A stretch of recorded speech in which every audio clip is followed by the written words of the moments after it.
Assalamualaikum. Today we would like to present about the role of breeding and genetics in animal production improvement in the developing countries. My name is Karina Safi and I would like to present about abstract, introductions, breed comparisons, and research required. For abstract, accessibility of animal protein for human consumption is extremely low in the developing countries for the most part on account of low profitability of existing animals. Available resources to improve efficiency through breeding are examined and some fundamental issue requiring further research call attention to. Next, for introductions, the total productions of meat and milk has increased in the developing and developed countries. Due to the population increase, the net production per capita also has increased in the developing countries while the situation is much brighter in the more advanced countries. Attention will be given to measure which can improve the productivity per animal, which is include a whole range of activities such as improvements in animal health, feeding, and management as well as work in animal breeding and genetics. For breed comparisons, there are two types of cattle, which is European type cattle and Zebu type cattle. For European type cattle, it is decrease in feed intake when kept for prolonged periods at 27 and above. Feed intake and milk production generally remain considerably higher for European type dairy cattle, have low early mortality, good fertility and high fat and protein content in the milk. For Zebu type cattle, do not start losing appetite until temperatures above about 35 are reached. It is well adapted to the tropical environments. The potential for milk production is poorly developed. However, milk yield per lactation has increased quite considerably through crossing between European and indigenous Zebu. Lastly, for the research required, the optimum level of European type under different environmental stress and levels of the management also needs further study and considerations. It is important to know whether sire with superior progeny proved from the temperate zone will be equally superior when progeny tested in the tropics on crossbreed or purebred progeny. Next, I will pass to the next presenter. Program. First, straightforward upgrading to a temperate dairy breed. Storing frozen semen and artificial insemination allow upgrading to be organized more quickly and cheap.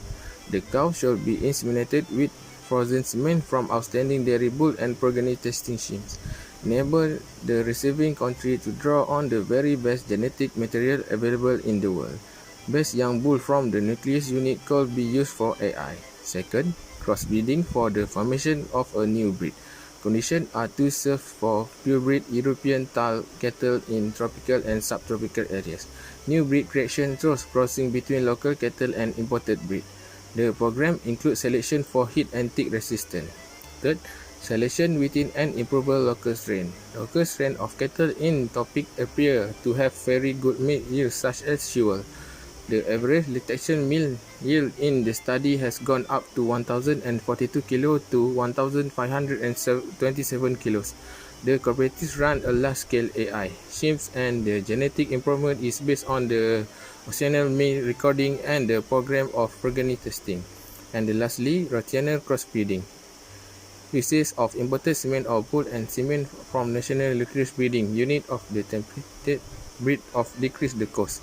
The main difficulty is the present shortage of improved strain of tropical dairy cattle. Improvement of promising local dairy strain should be encouraged. I would like to pass to next presenter. Okay, now I will present about my part, which is beef cattle. Beef production in developing countries is carried out in a number of distinct production systems which might most conveniently be grouped into three main classes, which is pastoralism, settle farming, and ranching. In many developing countries nowadays of heavy overgrazing of grasslands, low productivity of livestock, and high mortality may at least partly be overcome through a stratification of production. Next, production traits of particular importance. For beef production, fertility and growth rate are the main biological traits. Resistance to the environmental stress is the important characters. Beef cattle cannot be shielded off from the environmental stress like dairy cattle. Their main function is to convert the pastoral vegetation into meat. Animals which can withstand the total impact of the environment are therefore required.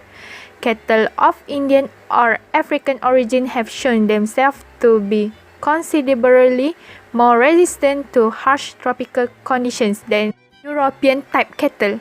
They have superior water economy and can walk long distance to watering points. Their skin and hair coat reflect solar radiation well, and they have a high degree of resistance or tolerance to parasites and infectious disease. Thank you, and I will pass to the next presenter. Next is future research. Basically, it is important to investigate further the immunological and physiological explanation for the genetic difference in the tick resistance because of the enormous economic value of the issue of trypanosomiasis, which is a protozoal disease spread by tissue fly, makes the development of cattle in large area unlikely. Next is breeding program for hot climate. Any breeding program have to consider the general social and economic development rate in the country concerned, use the superior adaptability of animal of the zebu type and other tropical native breeds, and the market impact of growth rate, viability, and mothering capacity of hybrid vehicle. An appropriate breeding program should be based on selection for growth and viability within well adapted that may have originated from breed crosses in themselves. Bulls from the two improved strains should thereafter be used in alteration in the beef producing herd.